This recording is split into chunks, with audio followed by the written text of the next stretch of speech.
This is the second video in the outdoor kitchen series. Last video we laid the foundations and built the gazebo. If you haven't already, check that out on the channel. In this video we are going to attempt to add a centerpiece light hanging from the gazebo roof. I've been looking at a project to honour a 30-year-old tree that we cut down in the garden a few years ago. I'm hoping this will be the centerpiece for the whole project and bring together the metalwork, woodwork and some electronics. I'm aiming high on this one and I'm not sure if I can pull it off, so this could all end up in a complete failure and I'll ruin my chance to honour the tree. I really don't want to mess this up. I owe it to my family to do it proud.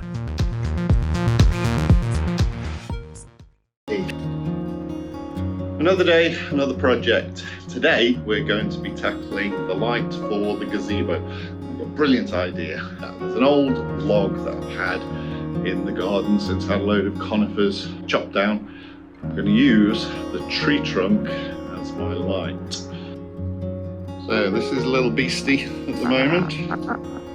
We got a 1.7 metre long log that came from this tree here. Just strip the bark off it, cut it roughly to length. I'm just going to cut off this end here, and the plan is to have this as my centerpiece light for the gazebo. There we go. That's what I'm thinking. Very big log hanging from the center, some chains. I think it's going to be good. Back to the shed.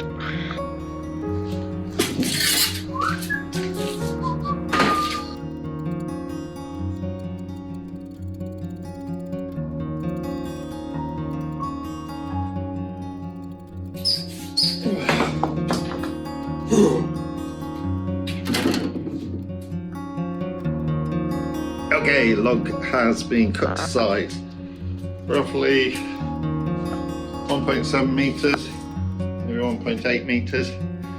Just needs cleaning up, and we'll figure out the chains and we'll figure out how to get, we need some sort of power driver in there, we need some sort of controller, I think a WLED controller would be good, and a couple of strips of lights, LEDs, maybe some 2812s, or I'm thinking possibly some, I think I've got some 5-volt ones, they could be really nice.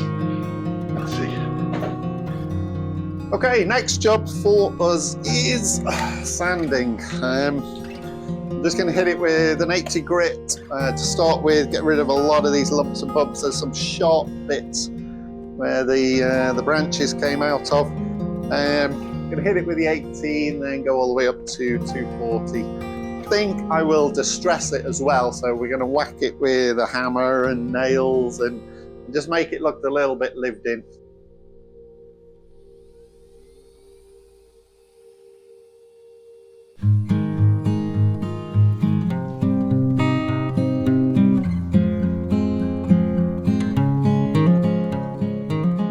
Right, it's starting to look good. Still quite rough, but I'm trying to get rid of this dark stuff really, just so we can get a nice uniform colour on it. It's a bit yellow on that side compared to that side, but I think that'll be fine. I don't think that'll affect the final finish. I've ordered some chains, I've ordered some steel, the light fittings, and some fancy vintage 3-core cable as well. So we're waiting for them to arrive today, hopefully some point today. When we get the sanding done, then possibly today, tomorrow, we can sort of rig up something to see what it might look like. Maybe do a bit of a test.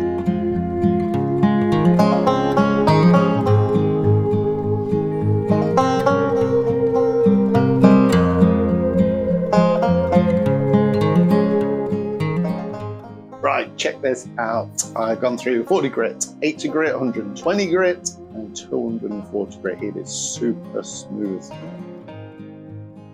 There we go, look. Oh, look at that. So smooth, so smooth.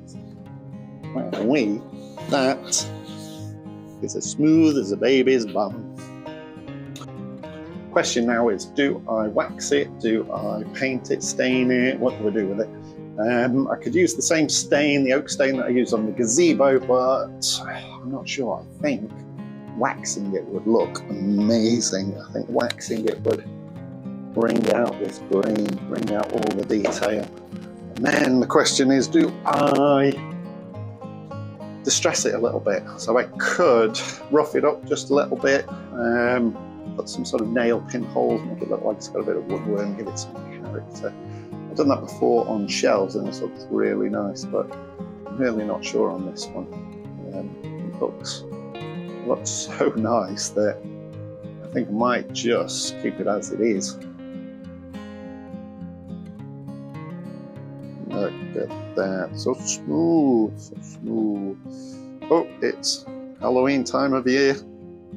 I will do another video on my Halloween WLED X-Light setup as well if you're interested. Check that out on my channel. Don't forget to clean up after each job. Always good to keep your workshop clean, or your carport in my case.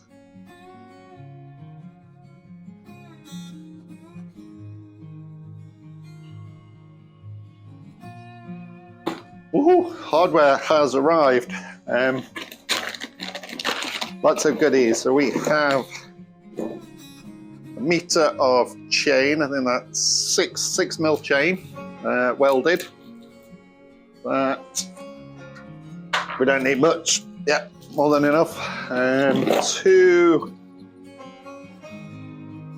hangers. I'm gonna screw them into that top rafter. I think take that whole hoop out to hook the chains on. What else have we got? We've got fancy 3-core braided cable. That looks really nice. That draping down should be nice, and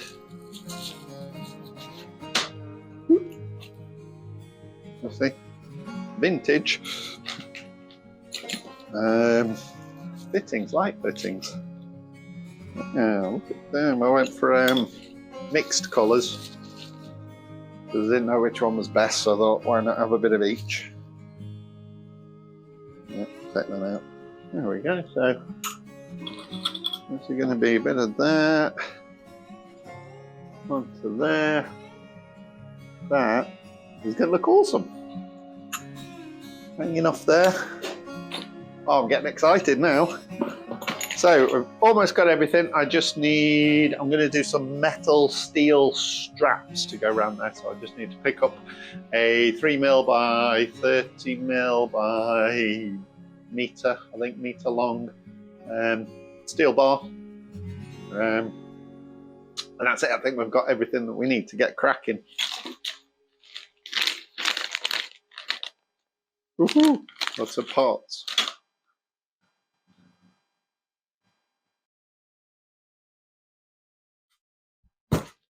Okay, LEDs. I got a whole box full that I picked up from an auction of all sorts of LEDs. I'm sure there's something in here that we can use. So we've got some little ones. These are 2812s. Right, 2812s. These are, let's see if we can see on here. 5 volts, 144 pixels per meter, I think that is. B is black, so that's, I think it's too short. So we got that one. 24 volt. These are 480 pixels per meter. Holy.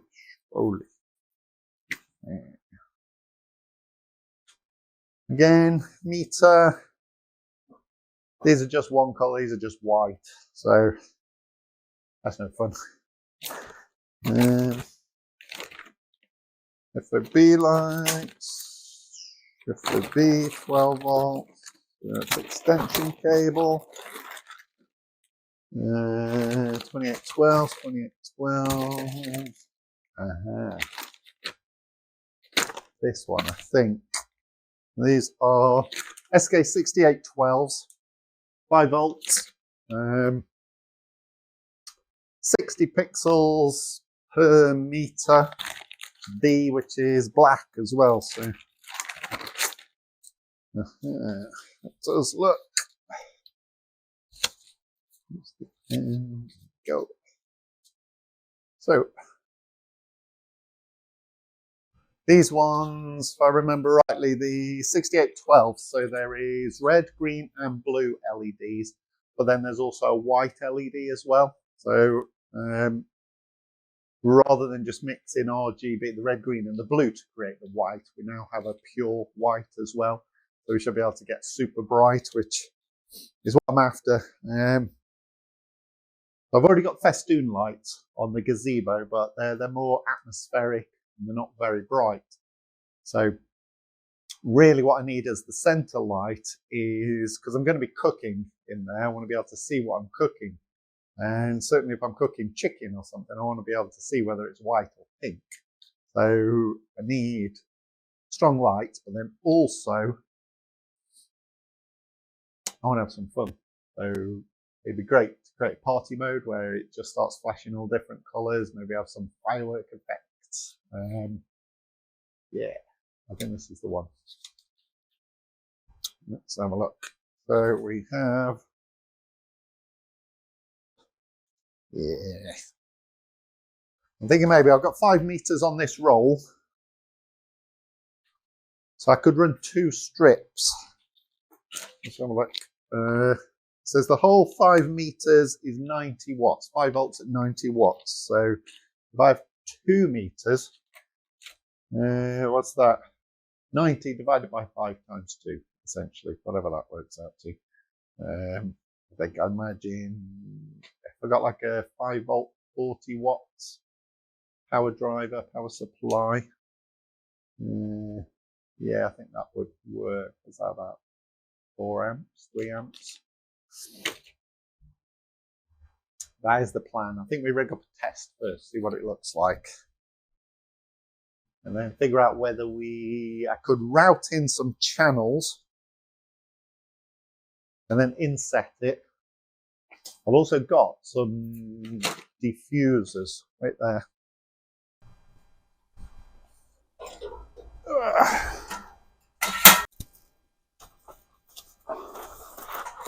Woo!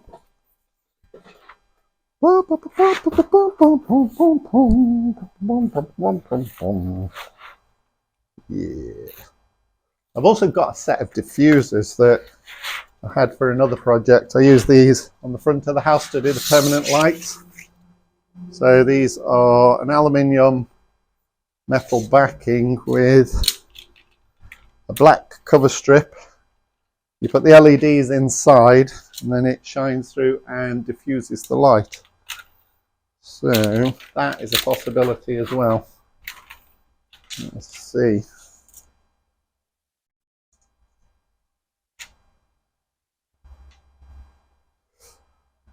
Whoa, pardon me. I'm not sure about that because this will be the top, so it's shining up at the ceiling, so nobody's going to see it. So I'm not sure if I even need to recess it in. Another one to figure out.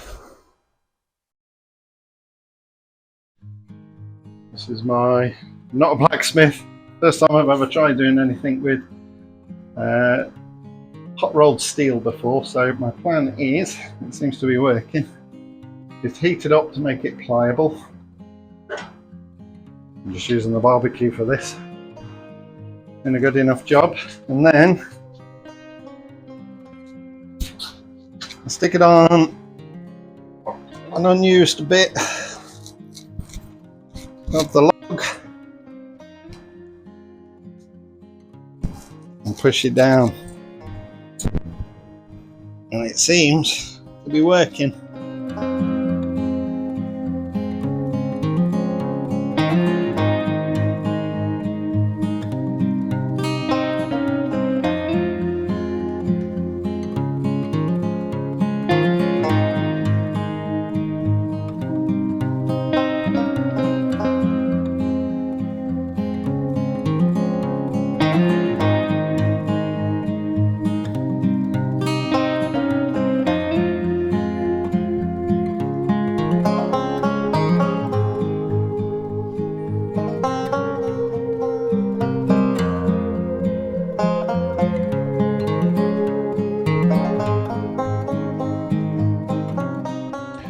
trying to attach the chains on at the moment, so what I figured out was the best way of doing it is I've used hacksaw to cut out one of the links, spread it out, put it through, and then hammer it back in, which seems to have worked.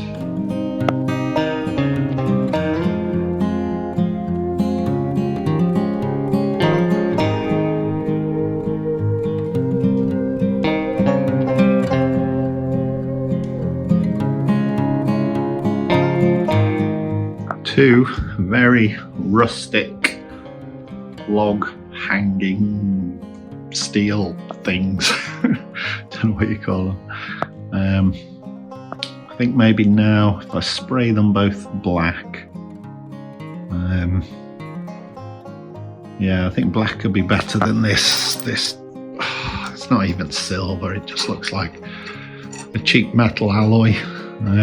It is pretty strong, stronger than I thought it was actually, but if I give them a spray, they'll look good.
Well, that was the easy bit done. In part 2, we need to tackle the LED strips and hanging the Edison bulbs. We'll also be installing the WLED controller and Zigbee smart switch, so everything can be automated and controlled by Home Assistant. Thank you for watching, and don't forget to subscribe so you get notified when part 2 is ready.